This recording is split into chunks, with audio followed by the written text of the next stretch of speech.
गरीब की छलांग। एक गांव में एक गरीब परिवार रहता था। परिवार में पति जिनका नाम है मोहन और उनकी पत्नी मीराबाई और उनके एक बच्चा मनीष था। वह बड़ी कष्ट से अपना जीवन निर्वाह कर रहे थे। एक दिन अचानक मनीष के पिता मोहन की लंबी बीमारी से मौत हो जाती है। अब परिवार का सारा बोझ मीराबाई पे आ जाता है। वो लोगों को घरों में बर्तन धोना, खाना बनाना, झाड़ू पोछा करने लगी, जिससे उनका जीवन निर्वाह होने लगा।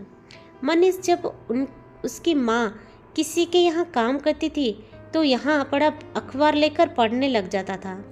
एक दिन ऐसे ही मीराबाई अपने मालकिन के यहाँ रसोई का काम कर रही थी तो मनीष यहाँ पड़ा अखबार पढ़ने लगा। इतने में से मकान मालकिन आई और बोली, अरे मनीष, तो दिन भर अखबार में क्या करता रहता है? अपनी माँ का हाथ काम में क्यों नहीं बटाता? तो मनीष ने उत्तर दिया कि हमारे पास किताब खरीदने के पैसे नहीं हैं, इसीलिए अखबार पढ़ता हूँ। मुझे बड़ा होकर कलेक्टर जो बनना है।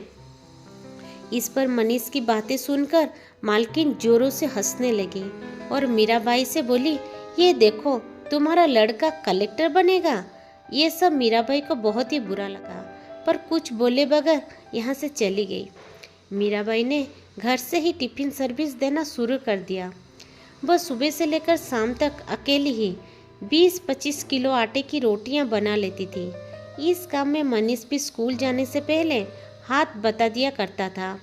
एक दिन मकान मालिक किशनलाल उनके घर आया और बोला, अरे मीराबाई, तुम सुबह 3 बजे ही उठ जाती हो और देर रात तक लाइट जलाती हो, जिससे बिजली का बिल ज़्यादा आ रहा है।